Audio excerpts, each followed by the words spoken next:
Yeah, we're live and we're back. And all I gotta say is hold that, Marju. Hold that. Yeah. You thought that you could try and do the LFC acronym on me, and thought that karma wouldn't bite you in the butt. But you know what? I got a new acronym for you. And yeah, it's still LFC, but I got a meaning behind the LFC. Lavia left out of the squad. Fernandez failed to score a penalty, and Caicedo conceded a penalty. So hold that, you bum. Anyways, that's all I gotta say on that. It's your boy Luke, representing the mighty Reds, of course. Abdallaini, introduce yourself. Yeah, man. Bad weekend for the Blues. But on positive note, AC Milan, my Blues brothers over there, what I like to call Chelsea C, because Chelsea B is Strasbourg, Chelsea C AC Milan. They won, so Forza Milan. But yeah, Chelsea bad weekend. But we'll talk about it. We'll talk about it. It's gonna be some interesting games that we got to talk about today, though.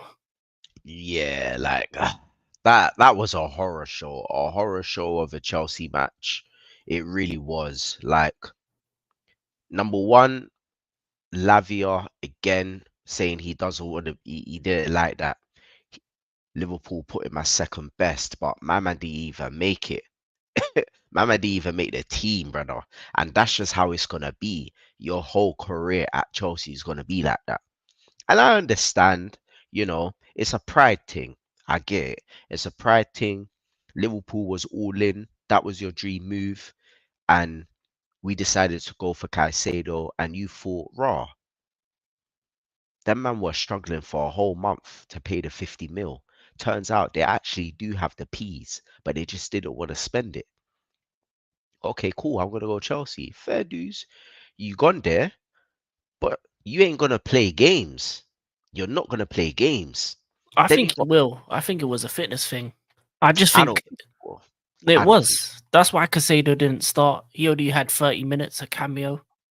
Lavia wasn't in the squad because of fitness. I think because um they weren't a part of preseason, and that's the other issue when you don't sign a player straight away. Like Endo, the guy you got, he only had a cameo appearance. So even though Yeah, but he he didn't will, mess a. He didn't he didn't miss a pen. He didn't concede a pen. Yeah, hold that. Yeah. It's my time to gloat today, Margie. And your day was coming. I bided my time and I was humble. And I don't think you understand, Margie. Every time, yeah, when you gloat, something always happens over the weekend. You keep doing this and you never learn.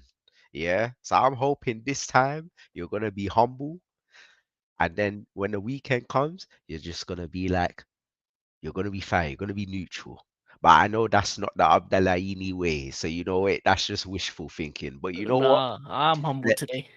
That's It's good. in I'm the glad. title. It's in the title. Chelsea humbled, United fumbled, fam. That's what happened this weekend. That's good. I'm glad. I'm glad. But you know what? Yeah, jokes aside though, banter aside though, like no one can complain about the Caicedo pen. That was just ridiculous. Yeah, Like he lost his man. Fernandez, like I've never known Fernandez to even take penalties, so I'm surprised he was on penalty duty. I think the chances were there for Chelsea. It's not that there wasn't. The attack was decent. I believe that oh rah, McAllister's ban's been overturned. Thank fuck for that. Um, yeah, it should I have think been. There wasn't a red card, but it's we'll talk true. about that. I think the football that you guys played was good. I think um you can see what Pochettino's trying to do with the youth, and there's not a lot of managers that can go into a side and play a youth and actually stick with the youth, because they see sometimes they're like, you know what, youth isn't taking me as far as I would like. Let's Yeah, overhaul and go with experience. But I feel like Pochettino, not to say, to be fair, Pochettino has no choice because all you guys have is youth. But I do believe that the model that you guys are going through right now is going to bear fruit in the future. And I think it's a case of short-term pain for long-term gain.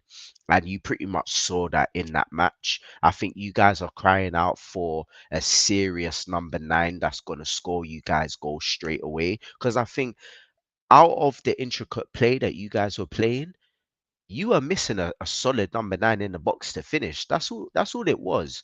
But I do want to finish on this though, Margie. Like for me, I feel like I don't know how you think what you think, but I feel like Thiago Silva is a liability at the back. For me anyway. I Mm, feel like the formation that you guys are playing isn't benefiting him and it isn't playing to his strengths. And I feel like if you guys are gonna play the young style that you're playing, I feel like Thiago Silva is just gonna be a hindrance to that. And I feel like you need someone in that midfield that's gonna partner. I don't know how to pronounce my man's name, but I'm just gonna call him Drizzy Drake to partner Drizzy Drake at the back and like have that sort of Van Dijk and Joe Gomez combination or that Gabriel and Saliba combination. You know, you need pace for pace, power for power. And right now, Thiago isn't neither. And in terms of his IQ in knowing where to position himself, I feel like that's on a decline as well. So I feel like you need to partner someone up with that Drizzy mm. Drake. And you're also missing a solid number nine. But what was your thoughts of the game? Like, do you agree? Like, what's your thoughts? I want to know. Um, Let me address the Thiago Silva thing. I just think we need to play a four at the back. I think the first issue is that because we don't have certain players available, we don't really have a natural 10. We can't play the formation that I think in preseason we were best when we were 4-2-3-1. You saw it in that Prem tournament that we had. When we played that formation, we were scoring goals for fun because we had an actual identity in our style, and that's Pochettino's favored formation. And the first two games we've had to change it because we've lacked the kind of players available to do the 4-2-3-1, unfortunately. We've got Casado and Lavia in. They still need to get up to fitness in terms of being ready to play games. So over time, that is going to change. I think we'll eventually go to a 4-2-3-1. But for me, in terms of the game, the biggest issues was from the start. You can't concede a goal from a corner. I think it doesn't make sense for Aguerd to be defended by Gallagher. You have 3, 4 guys who are 6 foot plus. They should be on him. He should never be able to have free of the back stick. Uh, One, there should be a guy on the back post, and two, he shouldn't have been free in that. So from the start, you're always pegging yourself back because you know West Ham are just going to low block the whole game, act like they're playing away from home right when they're at the home stadium, and that's what they did the entirety of the game. The good thing I saw is that once we did concede, we still stuck to our guns and we still played the style. And I think Carney was a very positive impact, and his goal was amazing. But unfortunately, he got injured and had to be replaced at half time. So for me, that substitution wasn't a problem. And in terms of the penalty, the issue I have with penalties is we all know as football men that strikers are based on confidence, right? You get one goal, then you get two, then you get five, then you get 10. Why isn't Jackson taking that penalty? There is no player on our team that can say they're a prolific penalty taker for them to be taking it. So it goes to the man up top.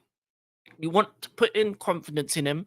You want him to get a chance to score a goal. And if he scores that goal, it goes 2-1 into half time, and then West Ham have to come out their shell and actually have to play ball.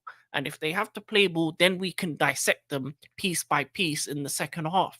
Because the reason why they were able to get away with it is because they were always in the game. But if they were never behind at any point. The moment you put in a team in a low block behind and they have to come out their shell, that's when you pick them apart. That's when you can counter press them. That's when you have to ask them the questions. And that was the issue. I think the second half, the first half, we were good. We deserved to come in with a lead. It didn't happen. In terms of the penalty, the other problem I had with the penalty is it should have been retaken. One, the goalkeeper was off his line went before Enzo struck it, and two, Suchek encroached and was the first person to kick the ball away. That should have been retaken. So another week where VAR aren't doing their job. Obviously, the VAR man's probably from Manchester, so we weren't going to get that anyway. But it is what it is. You know them team there. It's So, true. but the second half, I think we were let down by the substitutions. I think that affected our game. The first sub was Casado on for Ben Chilwell. That gets rid of your left side because you only have Mudrick on that left side. What we should have done, in my opinion, is also taken off Conor Gallagher and put on Ian Matson. For me, over the preseason, he was one of our best guys on the left wing. Him and Mudrick together, overloading the left, and then you have Gusto Sterling overloading the right. Because when you're coming up against a low block, you need to overload the wings. You need to have a way of making them having to move left to right. So we needed by the changes that Pochettino made, destabilized the team, and we didn't have the same shape, and that allowed West Ham to just be comfortable. They didn't need to do much; they just had to take the pressure and counter. For me, the biggest issue as well, another issue was the second goal. You can't let Antonio beat two defenders to one and get that shot off. Colwell and Diassi, they should have been touch tight to him. Anytime West Ham kicked it long, there should have been two man on him because you have three centre backs there. You should be touch tight to him, not letting him have a second to breathe. And that second of space, that separation, led to that second goal. And then now they just can do what they want. They can just sit back, relax, chill. Moyes doesn't even have to do a thing because you now have to break them down. Um, Casado was it wasn't the greatest game, but I didn't expect him to do much. He was half fit, and let's be honest, every player has done that lazy challenge in the box. You name it, they've done that silly lazy challenge. Even Colwell did it in preseason, and it's dumb. And by then, the game was over anyway. We weren't going to score. I don't think we were going to come back to make it a draw anyway. So it was game over by that time because it was extra time. We weren't creating any chances, and literally, even when they went down to 10 men, they just even dug even deeper. So for me, I think it was worse when they got a player sent off because as soon as they got down to 10 man, they felt like injustice. The crowd was behind them and they just defended the rest of the game solidly. So for West Ham, in terms of your defensive effort, in terms of your um uh the style that you played the park the bus, I commend you. That's that Jose Mourinho style that we know and love, and David Moyes did it to perfection. He took the notes and he did it to perfection. So for me, I can't be upset about the team because I think we played well in parts. I just think it's teething problems because, as you said, we're still missing that clinical number nine and clinical attackers. We need two attackers in our team that are clinical that can get you 10 to 15 goals, and in these type of games are willing to score those kind of goals. And I think that's the difference between you winning that game and you losing that game. If we were clinical in the first half, 2-3-1 up by half time, they have to come out. Then you end up winning that. Another day you win that game 5-6-1. But Yeah. unfortunately, we're the thing about that game as well is it's the time of the season that it's in. If it's midway through the season where we've played 10, 20, 15 games and we've got our team together, some of the players that are injured are back. So your Carnies and stuff like that are fully, but some of the players are fully fit. Our midfield is we're playing that 4-2-3-1. I think we win. I think we win this game 10, 15 games from now. It's unfortunate that this type of top fixture came now, but it's good to get these kind of losses and these kind of learning lessons at the start of the season rather than in after a while when it's too late to change because you have still got the transfer window to get those additions that we need and you can see what we need. So yeah, it's a bittersweet game. It's a loss that you got to take, but at the same time, you know what you need for the future. And yeah, I do agree. We do need attackers that are clinical, but I just think Thiago Silva needs to play in the forehand at back and have a partnership. I think the two partnerships should be Levi Colwell and Thiago Silva, and then have the Monaco boys together in Diassi and Badashile when he comes back because Fofana is out for the season. So those should be the two partnerships and just use them for certain competitions. I think the Colwell, Thiago Silva can be the main one, and the other two can be another partnership, and that you can just switch it in and out depending on the game and depending what you need from that game. So Yeah, that's what I think about the match overall. I think Pochettino lost it for us in the second half with his substitutions, and we're playing kind of like we're like a team that's got like we're like a team that's not there yet. We're we're missing the too few pieces because a lot of people said we spent 1 billion, but we're not there yet. We need to just add a couple more additions, and I think in the next couple years will be a team that's going to be a threat to the bigger teams like the Arsenals and Cities that are on top right now. But not at the moment. Not at the moment. I'm not gonna lie. The one part that made me laugh was when Antonio bodied Colwell. That was Yeah, too funny. He was getting bullied that yeah. game. Don't let him bully your Bullied. son. Don't let him bully your He's son. That's what I getting was thinking bullied, when I saw. fam. And when I was watching that, I was like, bro, I'm glad you signed your contract to Chelsea because there's no way I want someone like that in my team Mm, getting by Antonio, bro. yeah. No disrespect to Antonio, but man was running him ragged, bro. He was Mm, getting, and it doesn't help when you got Thiago Silva that doesn't have legs as well, that doesn't have the strength as well. Like it's different. Like back when Joe Gomez didn't sustain his injury and Van Dijk was on top form, if Van Dijk got bullied out of the way, which was rarely, but that 1%, Joe Gomez was quick enough to go yeah, back to cover it. and Yeah, help. But if Colwell's got the pace and he's got the power, but if he's getting bullied like he just did, there's no way Thiago Silva is tracking back 5 more yards to try help, man. And I feel like for me, that was the problem throughout the game, that it sort of was Colwell was by himself trying to do everything, because if there was a 1v1, if you're 1v1 in a defender, you need to know that your partner's got your back covering you. But I just don't think through that game that Silva had his back. yeah. Or Diassi, they both are slow. That's the thing. Yeah, yeah, and like I felt like that's how you say his name, Diassi. Like, and I felt like he was getting pulled left, right, and center.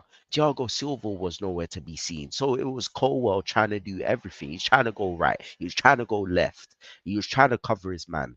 But you can only do so much when you're only one person. So I do feel like the formation that you are playing, as you said, playing a huge factor in terms of why your defense is the way that it is.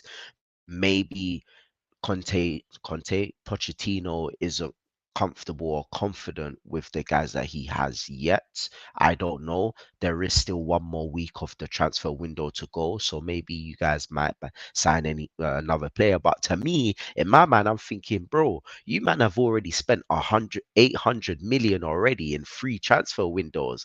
How much more players do you need, bro? Like, Mm, really? we Is need a it? lot. It either tells me that you guys are just buying for the sake of it and not actually thinking who to actually buy to improve your team, or you man are just like, you know what, let's just get rid of all these guys and just buy in different positions and just go from there. Because if I was Todd Bowley, yeah, and like obviously we'll move on to the next game, but this just opened up a conversation. But like Yeah, if I was Todd Bowley and I'm like, I've got my manager, mm, and I'm like, what? Who do you want? What positions do you want filled? I will go out and buy them, but I just feel like some of the players that Todd Bowley's bought isn't necessarily the manager's players. I don't think they're the manager's players, because if they were, you man wouldn't be spending their 800 mil in free transfer windows. I feel like if you played it right and had the right recruitment strategy, I feel like you wouldn't have to spend that much, and yeah, you would have identified the key players on fees that is a lot more cheaper than going out and spending 105 on Fernandez and 115 on Caicedo. Like that's what I think anyway. Like obviously in the British market you gotta spend big P's, yeah, but to spend 800 mil in free transfer windows is wild to me. Even yeah, Man City didn't do that. And look yeah. at But their can I team. add to it? But can I add to Go, that? go for it. I feel like we're paying for the mistakes of Bowley's first transfer window. A lot of the guys that we brought in that transfer window we're looking to sell on or have moved on. They're also dealing with the fact of the last 5 years of Roman. He neglected the midfield. He brought in Lukaku, who was an outstanding failure to the point where we haven't sold him yet. And a lot of the guys that we brought in under Lampard and um Conte. Tuchel and even Conte was still there. So like when you look at Mount and Havertz, they've failed for the last couple seasons outside of the Champions League. You look at the likes of Lukaku, Ziyech, Aubameyang, a lot of players that we had to get rid of. We got rid of both our goalkeepers. Um, we pretty much rebuilt the defense, rebuilt our goalkeeping line, rebuilt the midfield. Pretty much what Havertz, Mount, and a few others, and then we got in Casado, Lavia, Enzo. So and they haven't played together yet. And then the front line for me hasn't been functioning. The last time we had a man that scored 20 goals was Diego Costa. That was about what 7, 8 years ago. Yeah, like So 2015 or less than yeah, that. yeah. So we've had a lot of neglect in terms of transfers in the last 5 years of Roman and the first year of Bowley, where he made mistakes in his first transfer window because he was just trying to plug holes and splash the cash and was like, yeah, I'm the big American. I'm just gonna put the bag out, but wasn't didn't hire the sporting directors. And you can see the last two transfer windows we were more calculated in the transfers we made, and those transfers have done a lot better. And I feel as well, if Nkunku wasn't injured and he was a part of the squad, I think we would have played the 4-2-3-1 because we would have had that cam that is an elite finisher that can, you know, cause problems to the defense. And I think his loss was a big loss for us as well, just before the start of the season, because you saw during the preseason he was cooking alongside Jackson and Mudryk, and everyone else was clicking in that sense. So I feel like injuries have played a little part, and I feel like uh, 7 to 8 years of neglect in our team as a total has led to this point where we had to overspend. And because we overspent on Enzo, that and Arsenal overspent on Rice, then we had to overspend on Casado, then we had to overspend on Lavia because a lot of teams are like looking at the market now and saying, wait, if he's going for this, then he's going for that. He's going for this, then he's going for that. That's why you saw Crystal Palace do everything in their power to get Olise to sign a new contract with a bigger fee. Because they were like losing him for 35 million when man like Hoyland's going for like 70, 80 million and he's barely played football. So when clubs are looking at this and looking at the money that is being spent on these players, a billion sounds like a lot, but a billion today is probably like 300 million about 10 years ago. And that's the reality of the situation when you neglect a team for a period of time.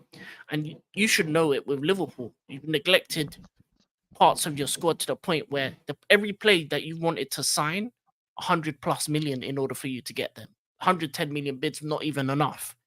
So it's so hard as a team to recoup and rebuild something when you're not doing it part by part and you're doing it in a chunk.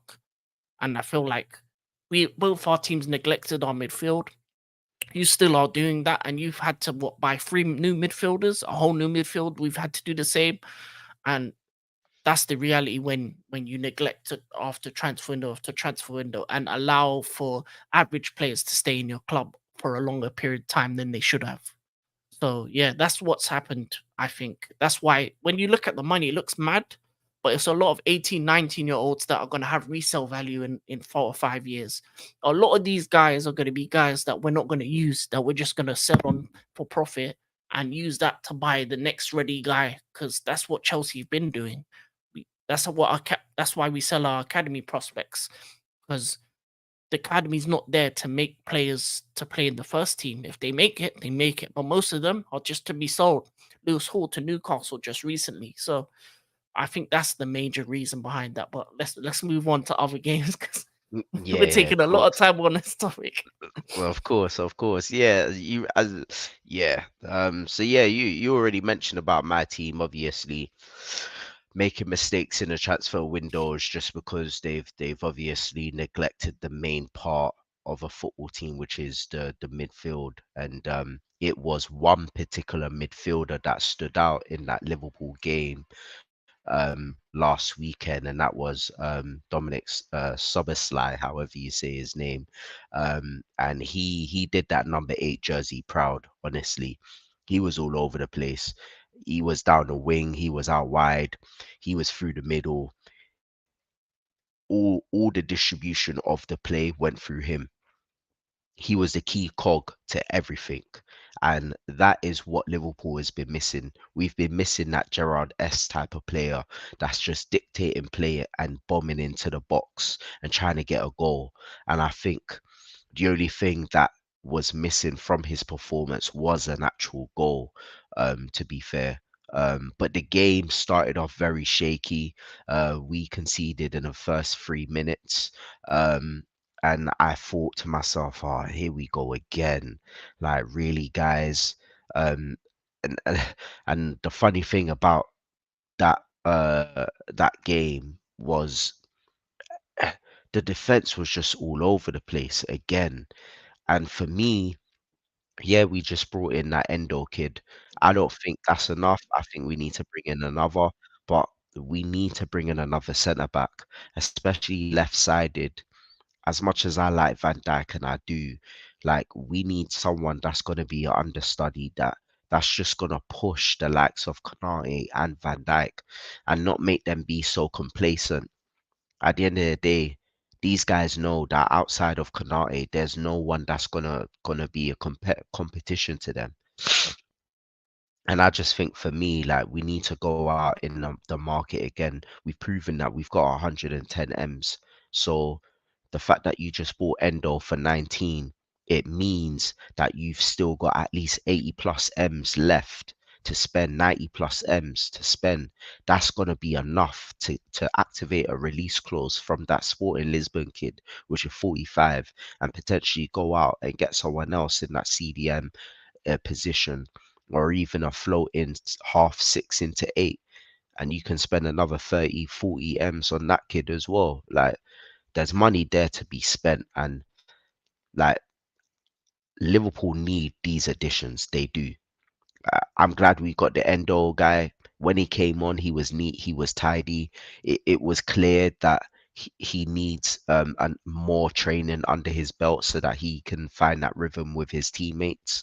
But the fact that he didn't really have a training session and he came on and he did what he had to do, I commend him for that, and it shows his experience and professionalism. But I just think for me, we need more. And I don't like the fact that they've come out and said that they're not going to get, like, that was it. And Klopp's come out and said that's it. He's happy with Endo. He's not a stopgap. I don't care whether he's a stopgap or not. We need more additions at the end of the day. We can't, if we're doing Europa League, we can't be going into the Europa League with a small squad. We can't. If we're expected to challenge on the FA Cup, the Carling Cup, like, the league, or at least get into the top 4 and maintain that. I don't want to hear the top 5 nonsense, because that don't exist to me. Like, for me, we need more.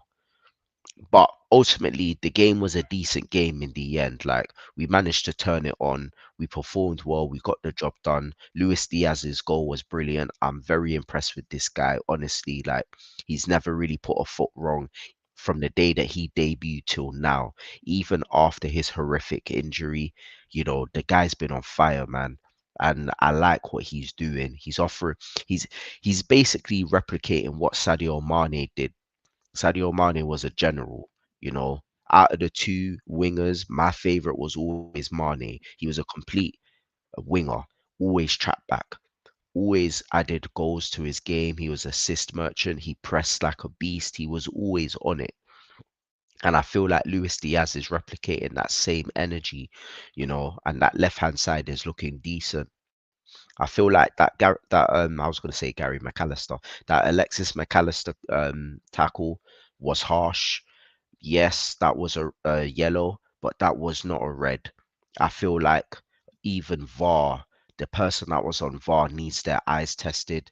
And I just read that the next game that Liverpool's got, he's back on VAR again. How are you putting him back on VAR when he made the mistake on VAR the first time. It's like the FA are doing these things on purpose. They're doing it on Uh, purpose. Like they're taking a piss. So like it was harsh. Like they both, when you look at it, they both, their foot both was in the same height and they both were going at it. Like you could tell that my man wasn't going in there with any malice. It should have been a yellow. How that went to red, I do not know. Like, and again, like there's been more incidences again on game week 2 with referees. When will they learn? When will they learn? They're not doing themselves any justice at all. At all. And I'm glad the ban got overturned because it goes to show me that there are people upstairs that have common sense. You need to inject that common sense onto these people on a pitch because I don't know what's going on. I don't know what's going on with the refereeing. These men are just shegging games. But all in all, it was a good game. I'm still not a fan of Jota starting. Yes, he scored that tapping goal, but I'm still not a fan of him starting. Why did you spend 60 M's on a strike if you're just going to put him on a bench or keep him there? It doesn't make sense to me. Why is Gakpo playing in centre midfield? It doesn't make sense to me. He's not a midfielder. I don't care that his attributes that he possess is of a quality that he can handle the midfield. He can't because bodies are getting ran past him. They're running past him. He's not tracking back. He's not tracking his runners. We need him as a false nine, dropping deep and bombing forward. That's what we need. Bringing players in. That's what we need. Jota's not a link up man. He's not. It's proven. He's not a link up man. He's a poacher. He needs to be in a box, picking off scraps. That's the type of guy that he is. You can't expect someone that to play a style or to play a position that doesn't suit his game. Like if Gakpo ain't starting, then start Nunes. Yes, I don't care that Jota scored again. It's irrelevant to me. Like mm, games like this, you need to be playing your best players, and you need to be playing the best players in the right positions. Because at the end of the day, that's how you build rhythm. That's how you build team cohesion, and that's how you build form.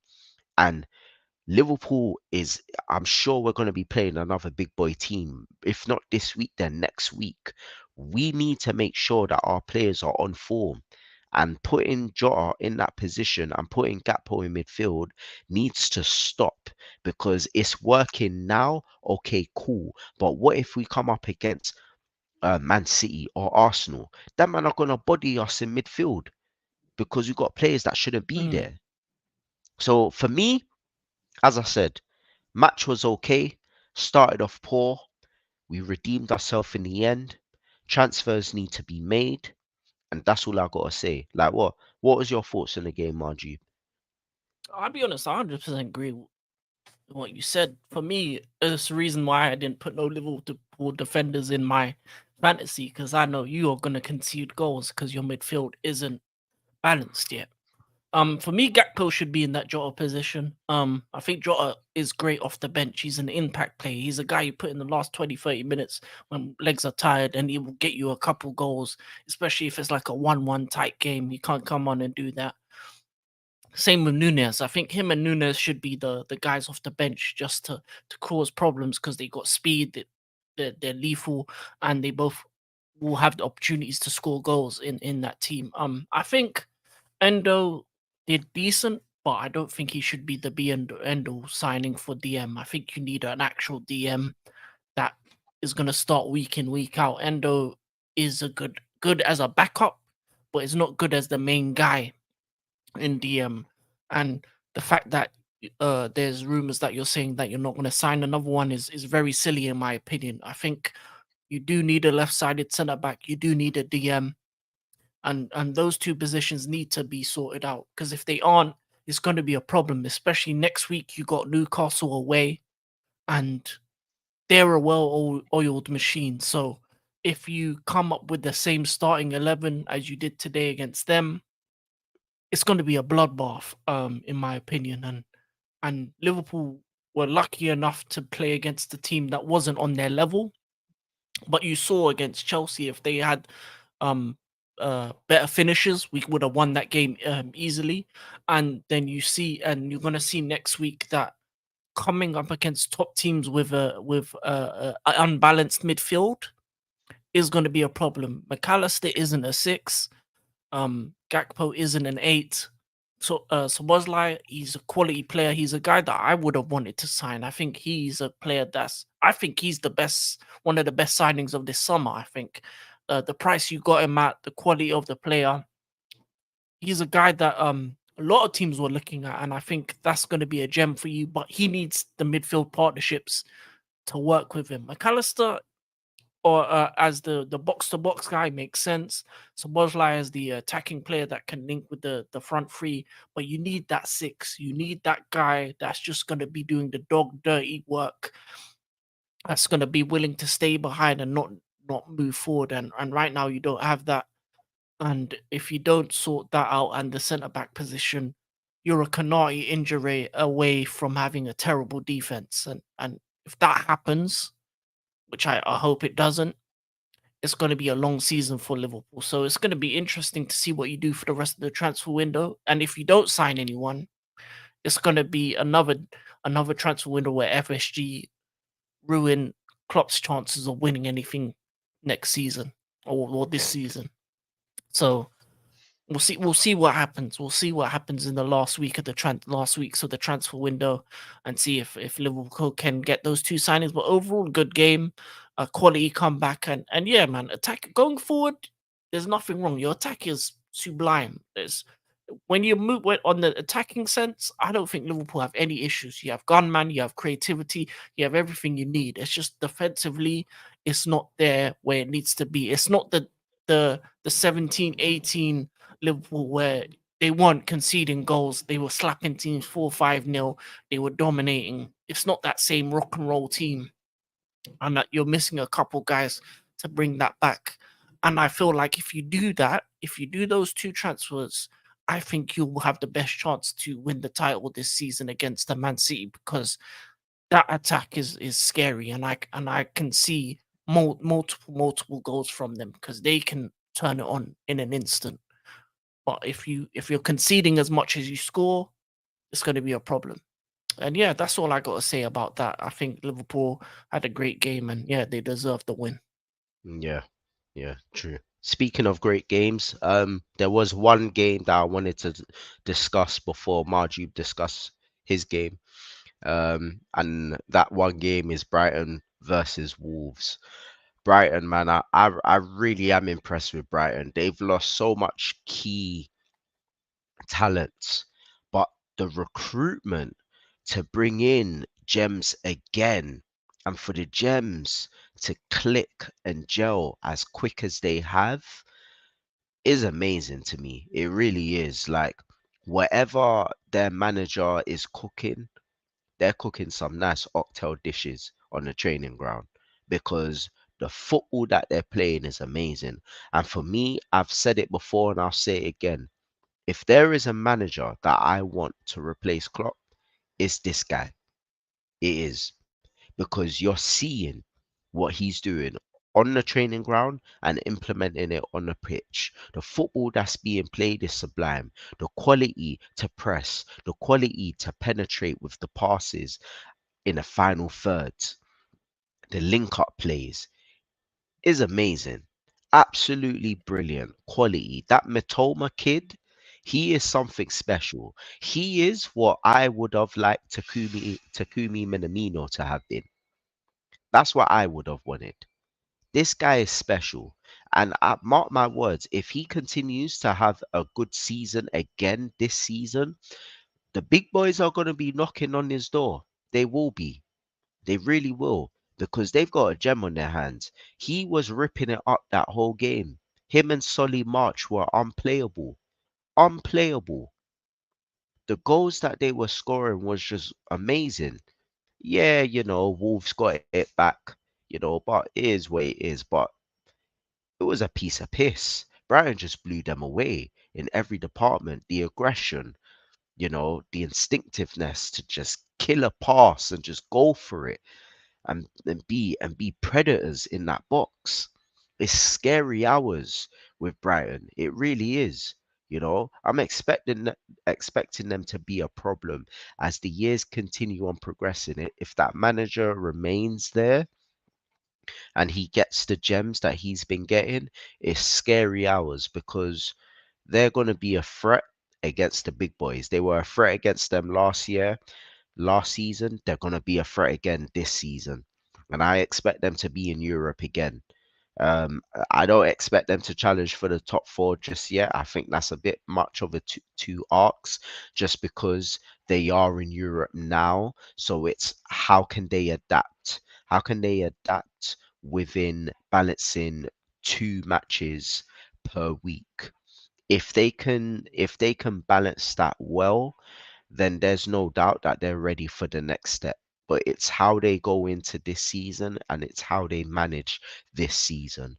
But for me, yes, it's 2 games in, but I'm already seeing what Brighton are trying to do, and I'm loving every bit of it. I'm gonna be following them the whole season. I'm rooting for them the whole way because honestly, yeah, man, they're different gravy, man. What do you think, Margie, man? These man are on fire, and I'm loving what they're cooking down there over in the South Coast. Yeah, it's unreal to be honest what they're doing. The ease of them to sell McAllister and Caicedo and still play that level of football. I also got a shout out there, left back Esputan. He is quality. I think he is an absolute gem. I don't know where they found him from. Like that left side of him and Matoma is going to be a problem for most teams, and I think that left side's going to be a big, big issue for most teams coming against Brighton. Um, I think they'll finish around the Europa League spots again. I think they have a lot of quality players, but I think they don't really have strength and depth in terms of being able to rotate from that Thursday to Sunday grind, which is going to happen sooner rather than later. And I think it's for me. Um, I gotta say this: I want them to win the Europa League. I want them to go on a big European run because I think that's gonna put their name out there even more and give them that extra leverage to maybe even not just have to go for gems, but get guys that are even better. So I think they are one of the better teams in the Europa League, and I think they need to go all the way. And if they play that kind of style of football, have limited injuries, I think they could do it. So yeah, not much else to say on them. Um, obviously, um, in terms of banter, Bun Brighton. Man hate them, man there. I'm not trying to side no one from them. I don't care. Them man are gonna ask for 6 figures, 100 million figures, and them thing there. Mitoma's gonna go for 150 to 200 M's. Esputan's gonna go for 100 M's. If that Ferguson Ute's gonna go for 200 M's, I'm gonna lie to you. I'm not trying to deal with Brighton no more. Them man about their paper, fam. That's what they say. Give her the money. Show me money in the bank. That's all they about. It's But true. yeah, but they keep on doing it. They're like the modern day Southampton, but I don't know how far this can go if they continue to do that because clubs are going to realize they're getting money now, they're getting more money, and a lot of clubs around the world are going to start to ask for bigger fees from them. And you can even see players like Kudus asking for what's it called? What's the word? In the contract. Um Oh, what release clause? Release clauses. Players are going to start to ask for release clauses in their contracts because they've realized that if you go to Brighton, let's be honest, is a stepping stone club, and for a lot of guys, the weight, the transfers they're asking for is going to be a deterrent to their careers. Because I don't, Brighton can go so far with the model that they're currently going on, unless they improve the stadium, improve the facilities, and put that money to good use. If they can do that, then they'll be here and around. But we've seen it with Southampton, we've seen it with other teams that done this kind of bring you through either through the academy or through other means. So we'll see how long it lasts. But man, I'm gonna love watching it. I will say that. Word. Well, we're going from one team that's on a rise to one team that's remaining on a decline, and that's a match that you wanted to talk about, Margie. hmm So I'll give you the floor. For me, it shows how much a season or even a summer can change a team. Coming into this summer, you're thinking that Tottenham are about to lose their best player. You're looking at them getting a new manager from Celtic. You're looking at them being a team that could be in disarray this season, right?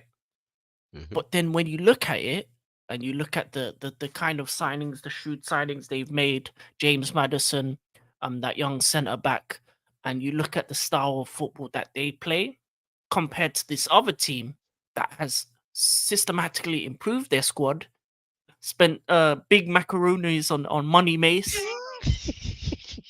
got a striker with a back problem, yeah. Added onto their Champions League squad with Champions League Varane and and Mighty Mouse at the back. Them man there, like you're expecting them to be the team that's dominating play, that's doing well in that game. But not only did they get dominated by possession, not only did they not were not able to take their chances. No lethal gunman up top. Rashford isn't a striker. No sense in terms of the way they play. No sense of style. The midfield is out of whack. Like us two teams know about a midfield that don't make sense, and Casemiro, Bruno, Mount don't make sense. And for me, it just doesn't work. And you saw it. Oh, they had a good first half, I would say that. But then you saw Tottenham come into the game, dominate, and eventually come out winners. And I feel like with Tottenham, I think they're gonna be similar to Brighton. They're gonna be a fun team to watch. You're gonna see them grow under this unknown style manager, and a lot of people are gonna be surprised at what they do because if a lot of people, if you saw his time in Celtic, and a lot of Celtic fans were telling you about this guy, and sometimes it's the unknown manager that you need because Tottenham have been going for the big names. Mourinho didn't work, Conte didn't work, but who works for them? Pochettino, an unknown name at the time. Ange, an unknown name. This is the Tottenham kind of style, using young players, having a nice high tempo style of football, the renaissance of Basuma. Let's be honest, he was a quality player when he left Brighton. And Conte, you got some questions to to answer because I don't know what you were doing. Their left back Kadoji as well, he looks quality. So I have high hopes for Tottenham this season. I think they'll be there or thereabouts in the Champions League places, that kind of fourth to sixth kind of realm around the Brighton sides to push for that positions. But on the other hand, United, thank you for the money, Mace money, but let's be honest, it's not looking good. They spent 70 M's on a striker who can't play. Man said, "Oh, my back. Oh, I can't carry them. No, man, my back." I'm dead. And the man who should not be named is gone now.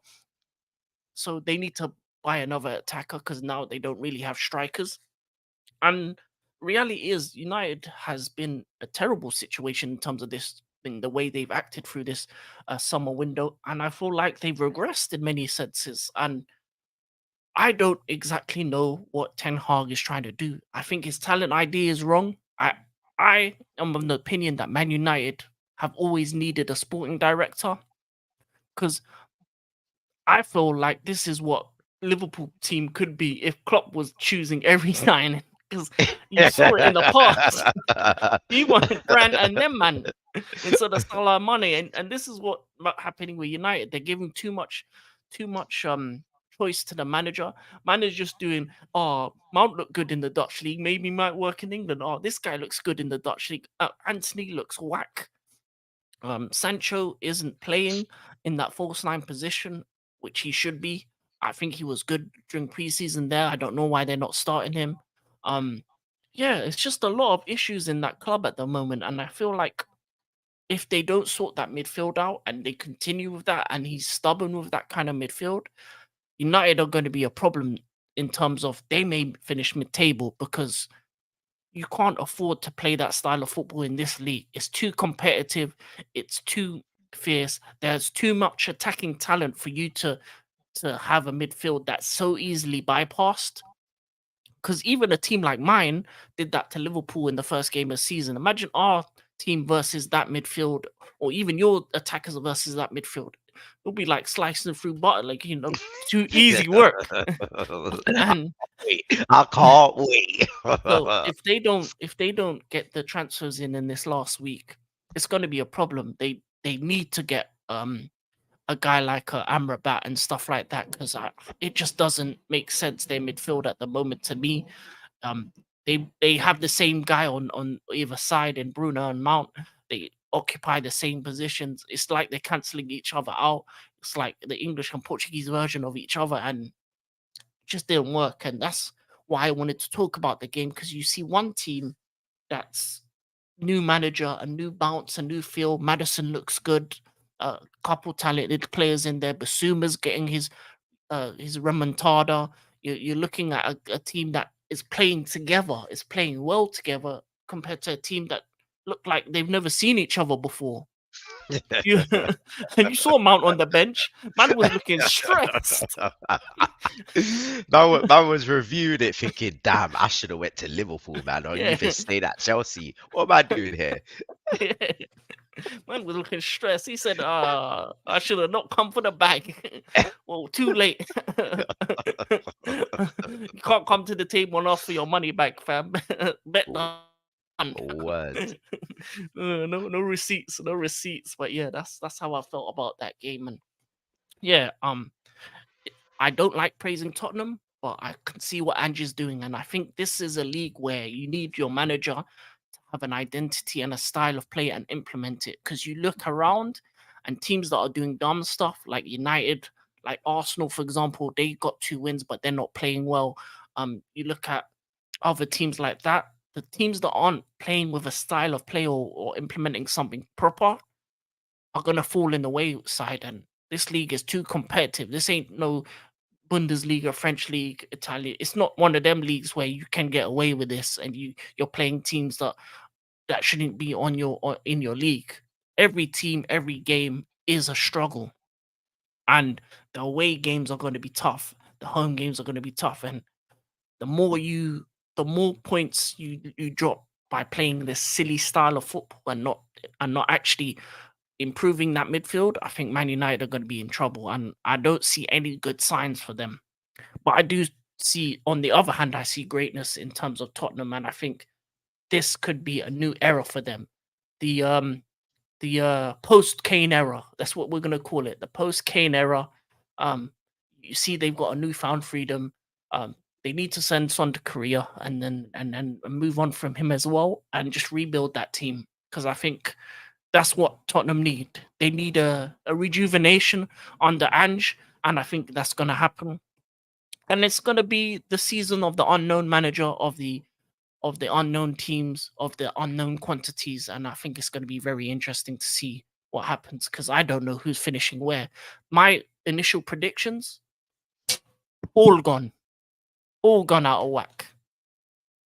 Yeah, I think this is probably the best match to close on this pod.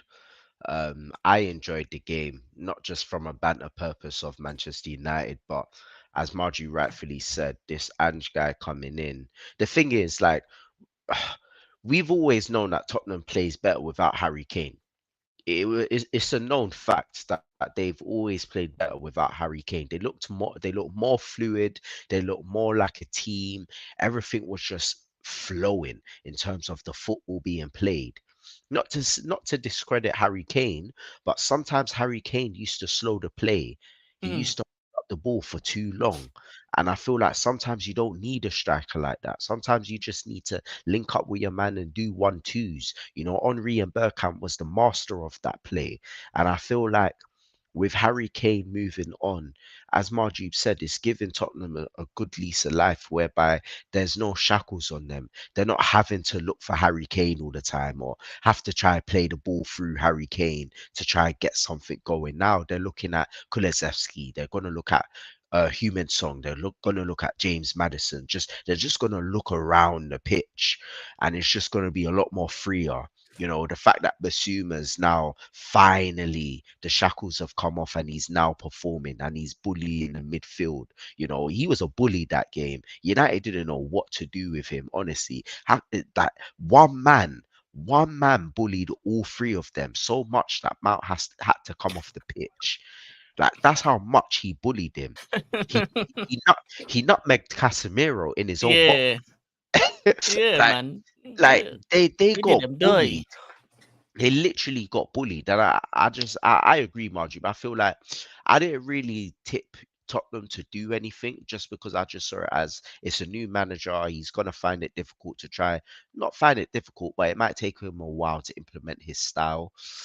So it's one of those, you know, first season in, adjust, second season, hit the ground running. But it just looks like they're buying into what he's doing. And I like that. And I just feel like for me, I want the league to be competitive. And I feel like if Tottenham's going to be added into that equation, then by all means, you know, you do your thing.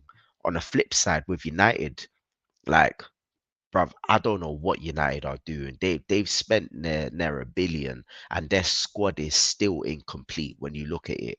You know, how you gonna sign Mason Mount when you've got a cam already in Fernandez? It just doesn't make sense to me. Like that decision just reminds me of starting Frank Lampard or Gerrard together for the England national team. It just doesn't work.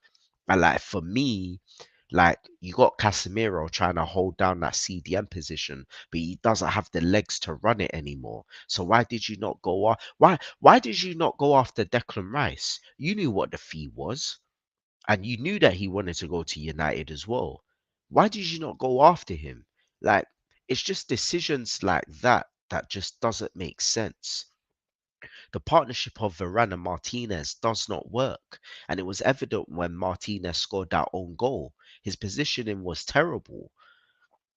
Then you've got wide players in Marcus Rashford, in Martial, in Jadon Sancho, who are confused in what position they should be playing. What are their natural positions? We still don't know what Rashford and Martial can do. We still don't know.